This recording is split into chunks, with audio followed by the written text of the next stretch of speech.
So look at Anthony Ryder from South Lyon, Michigan, recently selected as the Lions 2020 Fan of the Year. He has a passion about sports broadcasting. With the 112th selection in the 2021 NFL Draft, the Detroit Lions select Amon-Ra St. Brown, wide receiver, USC. One pride, baby! Yeah!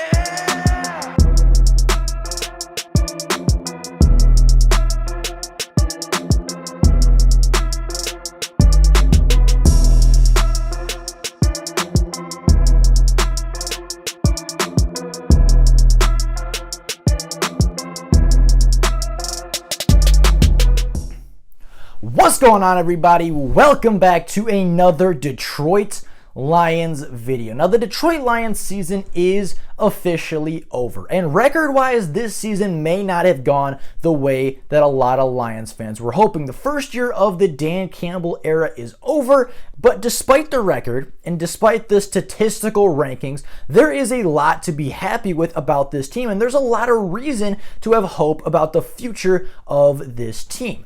But in saying that, a lot of the future and a lot of the success that may come for this team could stem from this offseason. If the Detroit Lions go into this offseason, they have a good free agent class, they have a really good draft yet again, and they get a couple more star UDFA talents, the Lions can make a huge jump both statistically and record-wise in 2022. And the Lions could go from a 2 to 3 win team all the way up to a 9 to 10 win team with the proper offseason and with the proper development of players. So in today's video, due to popular demand, we are going to be going over a full mock offseason for the Detroit Lions, starting right here today in real time, going over everything from potential coaching changes to re-signing free agents to signing new free agents to drafting players to a couple UDFAs that could be standouts and the Lions should be looking at after the draft, and potential depth chart rankings after it is all said and done. This is going to be a full offseason with cap space, with contracts, with a lot of math and a lot of numbers. So I hope you guys are all ready for it. But without any further ado, let's get right in to my first ever full Detroit Lions 2022 mock offseason. And today, we are going to start with the coaching changes. These coaching changes can occur at any point after the Super Bowl, and I think there are two big changes the Lions should make to their coaching staff. And overall, I think the Lions coaching staff is very good. I think the Lions coaching staff, from Dan Campbell to Aaron Glenn to, the positional coaches of Hank Fairley on the offensive line to, a lot of our positional coaches coached very, very well this year. And despite them being a brand new coaching staff, I think they grew and developed in a lot of positive ways that can help this group progress and can help this group kind of grow into the future, both as a coaching staff and help their players grow as a unit, and overall help the Lions franchise grow as a team. But in saying that, the coaching staff was very far from perfect this season. You could tell that it was very inexperienced, and you could tell that there were two major areas that the Lions really, truly struggled this year. The first of which is the first coach I want to talk about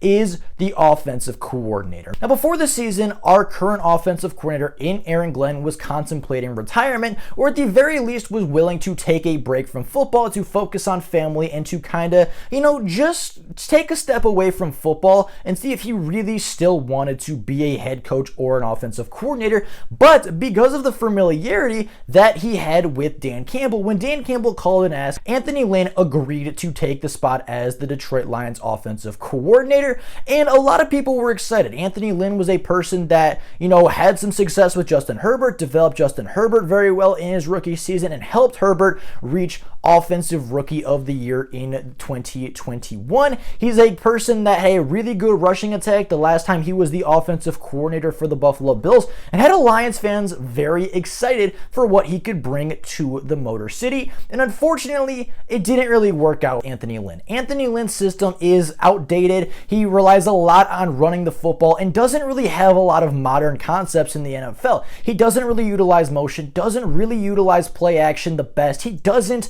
have a lot of distractions for the defense to look at in a similar way that the Kansas City Chiefs or the Los Angeles Rams, or even to a lesser extent the Baltimore Ravens and San Francisco 49ers use in their offense to distract defenses and to get wide open big chunk play. You know, the Lions have a much older identity kind of offense where it's run the ball and then play action off of that, where you're not relying on your quarterback too heavily and you're relying on your running backs to each get 15 to 20 carries a game, and they have to be efficient enough, and, you know, they have to play power football, be methodical, drive down the field. That was the philosophy that Anthony Lynn tried to install in the Detroit Lions, and unfortunately for him, the times are just very different in the NFL. That's not how you run an efficient offense anymore. Offenses now are air raid, they're high flying, they utilize motion, they utilize pre-snap motion, they utilize the eye candy, they move the football around a lot, and they scheme open big chunk plays, which is really the one thing the Detroit Lions lacked in this season, was those big chunk plays, 20, 30 yards down the field. I think their longest touchdown this season came in their opponent's half, and I think it was just a 39-yard passing touchdown by Jared Goff on the Thanksgiving game to Josh Reynolds, in really Josh Reynolds' first game as a wide receiver for the Detroit Lions. The Lions have lacked that big play ability ever since Matthew Stafford left, and ever since Anthony Lynn took over as the offensive coordinator. And when looking at a new offensive coordinator candidate, I really wanted to focus on somebody that, one, could bring that creativity, two, just was kind of younger, had more of a modern idea of how the game is working and where the game is progressing, and three, I wanted to find our next Sean McVay. I wanted to find our next Kyle Shanahan. I wanted to get that next mastermind, that next young-minded offensive superstar that could take the Lions from a subpar offense to a quick strike, a big play offense that utilizes the big play, utilizes pre-snap motion, utilizes a lot of modern passing concepts, and transition the Lions from a run-heavy, run-first team to not necessarily a overall pass-happy or, you know, overall too much of an air raid team, because I want that element of the run game to still be there, and I want DeAndre Swift to still get, you know, 15, 20 touches a game. I want Jamal Williams to still be a goal line back. I want the running game to be efficient for the Lions, but I really just think that opening up passing concepts and getting that next McVay, getting that next Shanahan in the building could be really, really big for the Detroit Lions offense and helping them take that next step into 2022, because as we've talked about previously in this year and throughout the last season, the Detroit Lions defense played well enough where if the Lions averaged 20 points per game, they could have won 6-7 games and been a much more respectable team in the NFC than they were at just a 2-13-1 record or a 3-13-1 record. They could have had 6-7 wins on the year instead of 2 or 3. And I mean, overall, with a solid offense, the Lions can take a huge jump statistically, but also in the win column next year. And I couldn't think of anybody to fill this position better than former LSU offensive coordinator and former Carolina Panthers offensive coordinator Joe Brady. Now, Joe Brady, if you were unaware, most recently was the offensive coordinator for the Carolina Panthers, and honestly was very limited by the quarterback play displayed in Carolina. He was stuck with quarterbacks such as Teddy Bridgewater, who was probably the best quarterback that he's ever played with in the NFL. He was then stuck with Sam Darnold, the corpse of Cam Newton, and at some points in the season, P.J. Walker. And overall, I mean, you look at all those quarterbacks, none of those quarterbacks, maybe Teddy Bridgewater, but none of those quarterbacks are truly starting caliber players in the NFL at this point. Cam Newton, no longer in his prime, doesn't really have the physical tools he used to have, and isn't, I wouldn't say, a true starting caliber quarterback. Sam Darnold is kind of run out of time. Yeah, at one point he was an exciting young prospect with a lot of potential to be a franchise quarterback,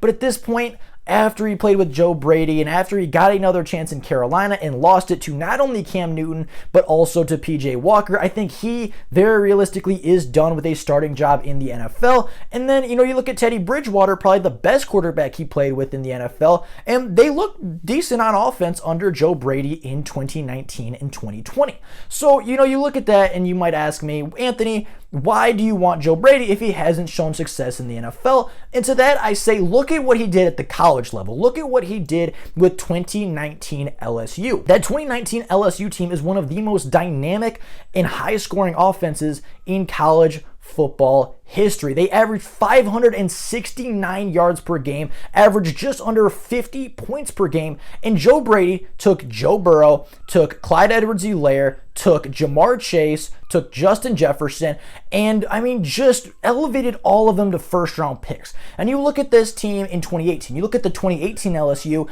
Joe Burrow was looked at as a maybe late-round flyer at quarterback, possibly UDFA. You know, you look at Jamar Chase, was not looked at as anything special. Justin Jefferson, not looked at as anything special. Clyde Edwards-Helaire, looked at as an undersized back that was not really going to go anywhere in the professional world of football. But at the end of the day, Joe Brady elevated those guys and elevated those players to first-round picks. He elevated that LSU offense to be one of the highest scoring offenses in college football history on a 15-0 run that ended with national championship rings and ended up being one of the most dominant football teams of all time. So I think bringing that kind of player, bringing that kind of coach into the Detroit Lions system is something that could really help elevate the offense going forward. Something that could really help the Detroit Lions offense take that next step, open up those passing concepts, could be something that could help the Detroit Lions offense take that next step into next year. I think that Joe Brady could get a lot more use out of Jared Goff than Anthony Lynn did. I think he could elevate Jared Goff's play in a very similar way to how Sean McVay elevated Jared Goff's play in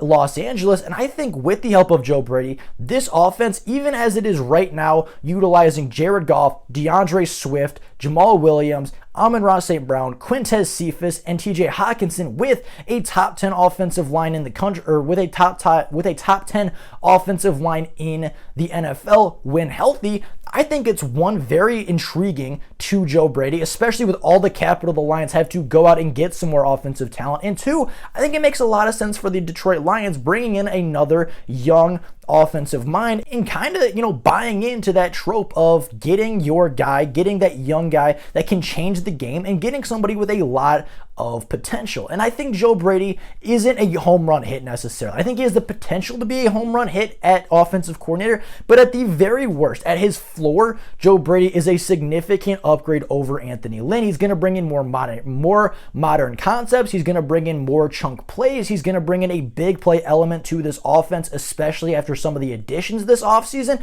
And overall, I think he is the best offensive coordinator candidate for the Detroit Lions in this offseason. And at his ceiling, he's a potential future head coach. He's a guy that has all the knowledge. He's a guy that is a really big football mind, and he is somebody that has changed the game at the college level, and I think has the potential to change the game at the NFL level if given the proper talent and given the proper tools to kind of help him reach the heights that I think Joe Brady can reach. Joe Brady, at his worst, is a really good offensive coordinator. At his best, he is a really good head coach in the NFL, and I think the Lions can help Joe Brady reach his eventual goals of becoming a head coach in the NFL and taking over his own team in a way that he took over the 2019 LSU offense and elevated them to championship status. Now, Joe Brady is not the only player is not the only coach that I want to see hired by the Detroit Lions this offseason. He's the one coach that I want to see the most, but I think there is one more positional coach that I think can be addressed this year by the Detroit Lions. And this one may be a long shot because this coach is a long-tenured player, former player, a long-tenured coach at the University of Ohio State. But I think if the Detroit Lions are going to go all in, I think they should go all in with their coaching, and they should reach out to Larry Johnson, the defensive line coach at the Ohio State. And Larry Johnson has been a coach at Ohio State for a very long time, and he is somebody that has developed some of the best pass rushers to come through the NFL in the 2010s and into the 2020s. You're talking about a guy that has developed Joey Bosa, a guy that developed Nick Bosa, a guy that developed Chase Young, and somebody that has put so many defensive line talents in the NFL over the past decade or so. And I mean, at that point, with a proven track record and with those guys just developing more and being top NFL prospects and top NFL players, right? Chase Young, 2019 Rookie of the Year, 2020 Rookie of the Year defensively. You have Nick Bosa, who's up for the Defensive Player of the Year this year. Joey Bosa, I believe, was up for Defensive Rookie of the Year when he was a rookie. And not to mention this year, he has 3 more defensive line prospects coming out in this draft class alone, including Haskell Garrett, that are going to go middle rounds, right? You don't have that generational talent of your Chase Young or your Bosa, but he is putting out more and more NFL talent every single year, and I think the Detroit Lions need to address the pass rush. They have not been really good at pass rush this year. They haven't gotten a lot of sacks. They are bottom half, even bottom quarter of the NFL in sacks and in pressures this season, and I understand part of that is Trey Flowers is hurt. I understand part of that is Romeo is hurt. I understand part of that is, Julian missed significant time, but at the end of the day, the Lions defensive line coach, I don't think is doing enough in the pass rushing department, and if you're gonna upgrade, I think you need to go after the best, and Larry Johnson is one of the best defensive line coaches in the country, and he is one of the most proven defensive line coaches that you are going to find. He's long tenured, he's proven, he is a former player, which kind of fits the mantra of the Dan Campbell rebuild, right? With the quarterbacks coach, with the wide receivers coach, the O-line coach, the running backs coach, everybody pretty much at a positional coach is a former player at the NFL level. Larry Johnson is no different. He played defensive line in the NFL and throughout college at an incredibly high level, and I think he just fits the Dan Campbell system really well. He is a player that just develops guys really well. He's a guy that gets the most out of his players, and you bring him in, I think he takes Romeo Okwara to another level. I think he takes, spoiler alert, I think he takes Kayvon Thibodeaux to another level. You give him a guy like Kayvon Thibodeaux's athletic ability, you're getting an all-pro pass rusher. You give him somebody like Romeo Okwara, who's really good and developed out of Notre Dame after the first couple of years. I think he can elevate him even further and get him to a 11, 12 sack kind of player. Even Trey Flowers, I think, can learn a thing or two from a veteran coach at the college level.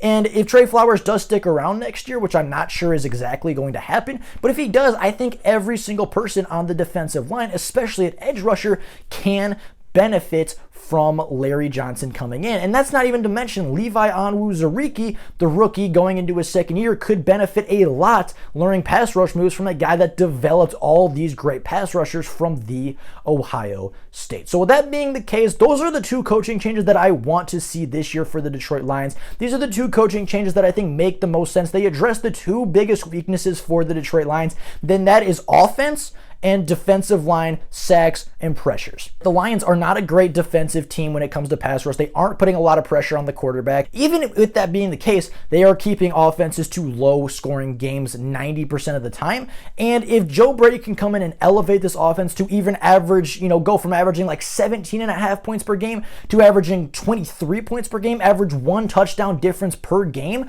that's going to put the Lions way, way farther next year than they are this year. Because if the Lions, again, averaged 20 points this year, which under Joe Brady, I have a hard time imagining that they wouldn't, because the Panthers did under Joe Brady when he was there, with, I'd say, a less talented offensive line and a lot of injuries at running back, with, the quarterback situation not being great. Even the Panthers averaged more than 20 points per game, and if they averaged that under Joe Brady, they would have been a 6-7 win team this year alone, not to mention adding more talent in the draft, adding more talent in free agency. You can see a huge jump with these 2 coaches, and you could see a lot of really, really significant development if the Lions bring in these 2 coaches and address their 2 biggest weaknesses from 2021 and in the first year of the Dan Campbell rebuild.